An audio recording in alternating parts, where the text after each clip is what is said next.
열왕기상 7장 말씀 우리가 읽는 이 오늘 본문 말씀을 보게 되면 이 본문에서는 솔로몬 왕궁을 건축하는 내용들이 소개가 되어 우리가 읽었던 1절부터 12절의 내용에 소개가 되고, 그리고 이어서 이제 솔로몬 성전의 내부에 들어가는 내부 시설들, 그것에 대한 기록이 나타납니다. 우리가 앞부분에서 읽었던 내용들, 6장에서는 이 성전의 내부 외소와 내소 안에 들어가는 것들, 이런 것들에 대한 소개가 되어 있었는데, 오늘 이 중간 부분에서 우리가 확인하게 되는 내용은 내부에 있는 여러 시설들입니다. 성전 바깥에 있는 여러 기구들, 예를 들면 솔로몬 성전에 2개의 기둥을 세우게 된 것, 우리가 많이 들어본 내용인데, 야긴과 보아스라고 하는 2 기둥을 세웠던 것이라든지, 또 큰 노수로 만든 큰 바다라고 부르는 큰 그릇, 그리고 그 그릇을 바치게 되는 12마리의 황소를 만들게 되는 것, 그리고 우리가 성막에서도 살펴본 것처럼 물두멍이라고 하는 것을 이 솔로몬 성전에서는 10개를 만들어서 좌우편에 5개씩을 배치하게 되는 것, 이런 것들에 대한 소개. 그리고 40절부터 마지막 절 내용에서는 종합적으로 히람이라고 하는 사람이 만들었던 것들이 무엇인가, 그리고 솔로몬 왕이 다른 성막의 기구들을 만들었던 것들을 종합적으로 이제 기록을 해주는 내용들이 우리가 읽은 40절부터 45절에 소개가 됩니다. 먼저 이 솔로몬 왕국을 건축한 그 시기, 그 기간이 얼마나 되는가 소개해주는 말씀은 7년 6개월보다 한 2배 정도가 깁니다. 성전을 만들게 되는 기간도 상당한 시간이 걸렸죠. 7년 6개월. 옛날 성막을 만들 때는 1년이 채 되지 않았던 것에 비하면 상당히 많은 시간들을 들여서 만들었는데, 솔로몬 왕궁은 이 성전을 건축한 것보다도 무려 2배 정도 긴 시간을 들여서 만들게 됩니다. 그 기간이 13년 정도 시간이 걸렸다, 이렇게 소개를 해주고, 왕궁을 건축한 것은 여러 가지 건물들을 함께 이어서 만든 복합 건물 형태로 만듭니다. 한 5개 정도의 여러 건물들이 이어져 있는 형태로 건축이 되는데, 이 궁은 레바논 나무로 만들고 있었습니다. 만들었고요. 그 다음에 길이가 약 100규빗, 폭이 50규빗, 높이가 30규빗. 쉽게 우리가 계산하면 50m 길이에 25m 폭에 높이 15m 정도로 만드는 궁이었습니다. 기둥 4개를 세우고 그 기둥 위에는 45개의 들보를 얹는데, 그 모든 재료들을 백향목, 아주 값진 그런 나무로 만들게 됩니다. 그리고 기둥 주랑을 만드는데, 형부 안에다가 기둥들을 세우는데 이것들도 상당히 많이 세우게 됩니다. 6절에 보게 되면 길이가 50규빗이 되고 폭이 30규빗이 되는 그런 기둥 주랑들을 이렇게 이어서 세우게 되고, 재판을 위한 또 장소를 마련했습니다. 백성들이 재판을 하러 올 때 왕이 그 재판을 주관하도록 하는 재판 장소로 만든 재판주랑, 이것도 백향목으로 온 마루를 만들게 되고요. 그 다음에 마지막으로 솔로몬과 아내가 머무는 왕실을 이 재판주랑 뒤에 있는 다른 뜰에다가 그들이 거하는 왕실을 만들게 됩니다. 그래서 이런 만드는 데 있어서 돌을 가져다 만들 때는 아주 귀하게 다듬은 그런 돌을 가지고서 만들게 되고, 또 기초석을 포함해서 다른 많은 돌들과 백향목을 함께 해서 이것을 건축하게 됩니다. 그러다 보니까 이 시간이 상당한 시간이 걸리게 된 겁니다. 그래서 성전과 더불어서 이 왕궁을 건축하게 되는 시간들 따져보면 상당한 시간들이 흘러가게 되죠. 그리고 나서 이제 성전 그 주변에 있는 여러 시설들을 이제 건축한 것 누구냐면 히람이라고 하는 사람을 중심으로 해서 이것을 건축했다는 사실을 알려줍니다. 두로 사람인데 이 사람은 과부 납달리 지파 과부 사이에 이 두로와 사이에 태어난 사람입니다. 그러니까 약간 혼혈된 사람이죠. 혼혈인인데 이 사람은 지혜와 총명과 재능이 아주 뛰어난 인물이었고 이 놋을 다루는 데 있어서는 타의 추종을 불허할 만큼 대단한 장인에 해당이 됩니다. 그래서 이 사람을 통해서 이제 그런 시설들을 만들게 되는데 이 솔로몬 성전 앞에는 두 개의 놋으로 만든 기둥이 세워지게 됩니다. 바로 야긴과 보아스라고 하는 기둥이 세워지게 돼요. 이 성전 입구 오른편에는 야긴이라 이름 짓는 기둥이 세워지고 또 왼편에는 보아스로 이름 짓는 기둥이 세워지게 됩니다. 이 야긴이라고 하는 말은 그가 세우신다라는 의미를 담고 있고요. 그 맞은편에 있는 보아스 그 뜻은 그 안에 힘이 있다. 이것을 말해줍니다.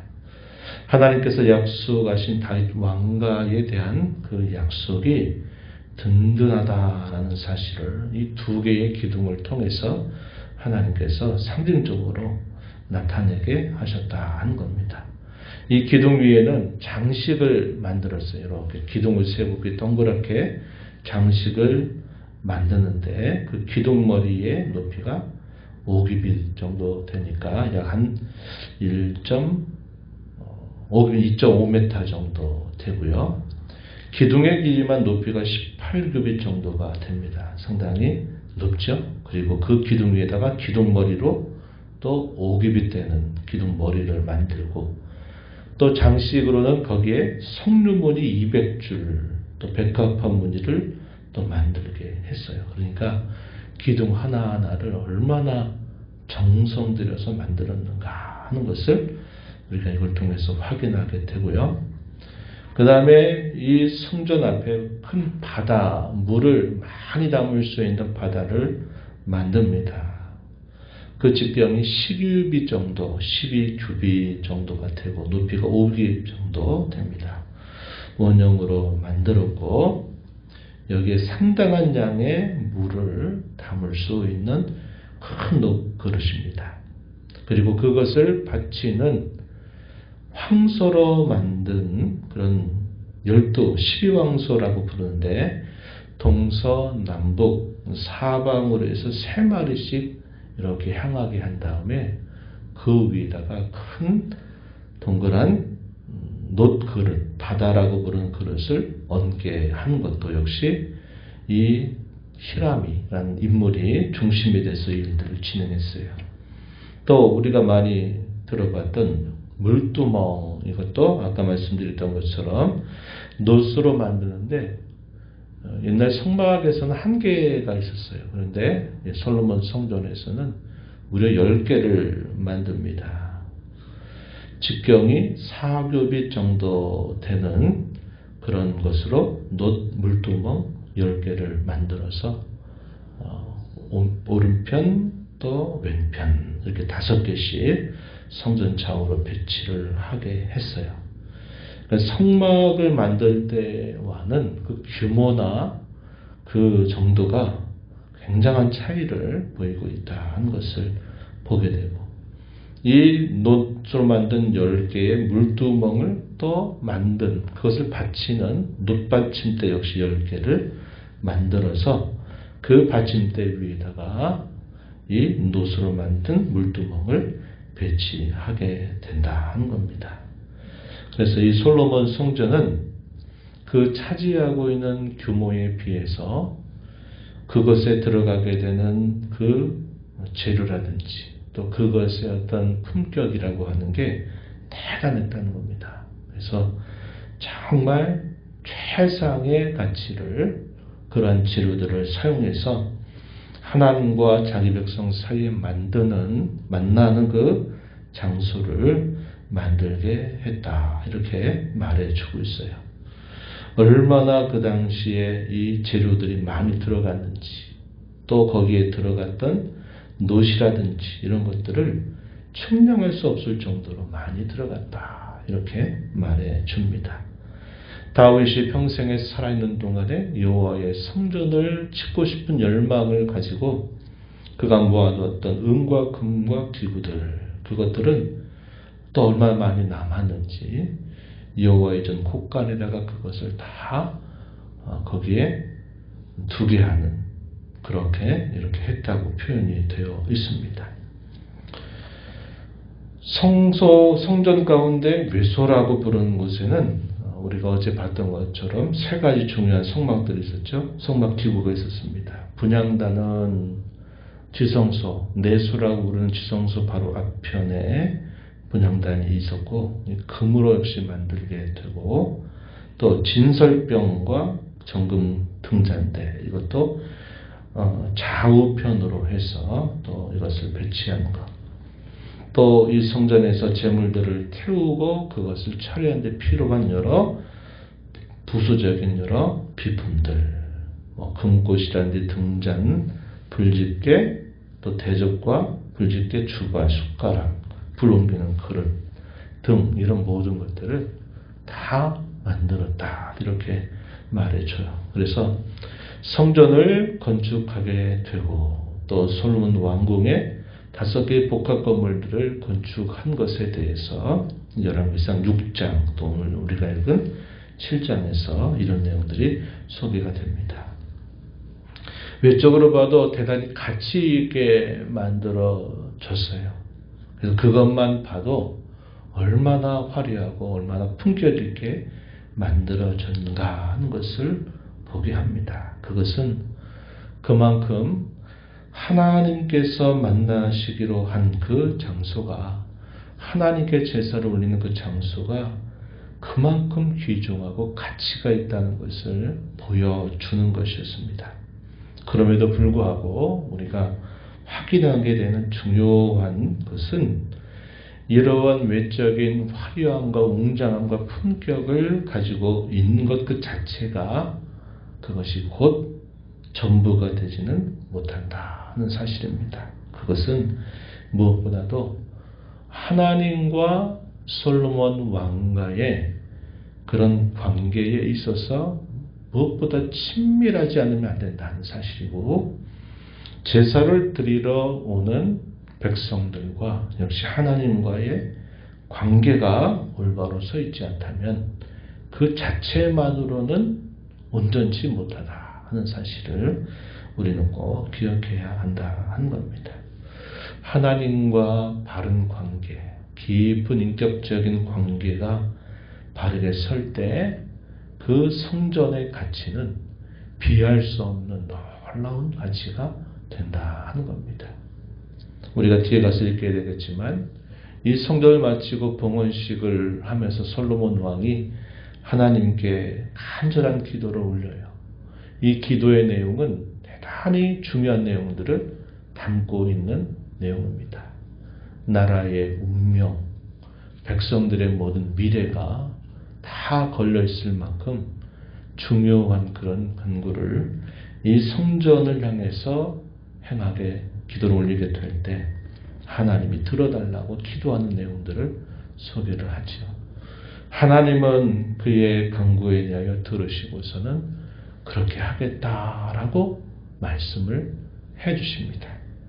그런데 그런 일에 있어서 가장 중요한 조건을 하나님이 제시하는 것이 뭐냐면 하나님과 자기 백성 사이의 관계가 제대로 있을 때 그런 모든 중요한 간구들에 대하여 내가 다 들어주겠다라고 하나님이 응답하시게 된 겁니다. 그걸 보게 되면 이 성전과 왕궁의 화려함보다 더 귀하고 더 중요한 것은 하나님을 알고 하나님을 잘 섬기는데 있다 하는 것을 보게 돼요. 이것이 뒷전으로 물려가게 되면 결국 그 화려한 그 품격 있는 성전이나 그 왕궁조차도 도리어 화가 될 수 있다 하는 사실을 보여주고 있는 겁니다. 이러한 내용들 통해서 우리가 확인하게 되는 분명한 사실은 우리가 살아가는 모든 삶 속에 이 땅의 그 어떤 가치를 아무리 우리가 높게 이야기하고 생각한다 할지라도 하나님과 올바른 관계를 맺는 것보다 더 큰 가치는 없다 하는 사실을 우리가 알게 되는 것입니다. 오늘도 그리스도 안에서 저와 여러분을 사랑하셔서 우리 곁에 찾아오시고 우리와 함께 하시는 하나님 임마누엘의 그 하나님 앞에서 우리가 무엇을 하든지 또 우리가 어떤 자리에 있든지 하나님과 함께 그분의 뜻을 따르고 그분과 동행하는 삶을 살기로 다짐하면서 이 하루 남은 삶을 살아가게 되는 저와 여러분이 되기를 바랍니다. 하나님 아버지 감사합니다. 지난밤에도 하루의 수고를 또 쉼을 통해서 또 회복하게 하시고 이 새벽 시간 저희들을 깨워주셔서 아버지 앞에 저희들을 불러주심을 감사합니다. 하나님 아버지 그토록 하나님께서 약속하셨던 그 오랜 약속이 480년 만에 이제 솔로몬 성전을 통해서 그 약속이 이루어지게 된 것을 보고 이 성전이 지어지게 되는 이 모든 과정들을 보게 되면 하나님께서 주신 시간과 설계를 따라서 짓게 되는데 그 과정이 참 오랜 시간을 거쳐서 짓게 될 만큼 이 성전이 얼마나 귀하고 얼마나 존귀하고 얼마나 찬란하고 품격이 있는 것인지 분명히 보여주셨습니다. 그럼에도 불구하고 그것이 아무리 화려하고 아무리 품격이 있고 가치가 있다 할지라도 하나님과 그 왕 사이의 관계, 하나님과 그 백성 사이의 관계가 올바르게 되지 않다면 그것조차도 소용이 없다고 하는 사실들을 저희가 알게 됩니다. 오늘 저희가 이 땅에 비록 살면서 저희가 여러 부족함과 어려움 가운데 있다 할지라도 그리스도 안에서 저희들을 주님 모시고 사는 이 존귀한 자리로 부른 것을 기뻐하고 감사하면서 임마누엘의 하나님, 저희와 함께 하시는 그 하나님과 더불어서 저희가 모든 일, 모든 형편 속에서 주님과 함께 행하는 삶을 살게 되므로 가장 고귀하고 가장 가치 있는 삶을 날마다 살아가는 저희가 되게 하시기를 바라옵나이다. 하나님 아버지, 오늘도 주 앞에 간절한 기도의 손을 가지고 나온 모든 심령들의 간구에 귀를 기울여 주시기를 바라옵고 응답해 주시기를 바라며 예수님 이름으로 기도하옵나이다. 아멘.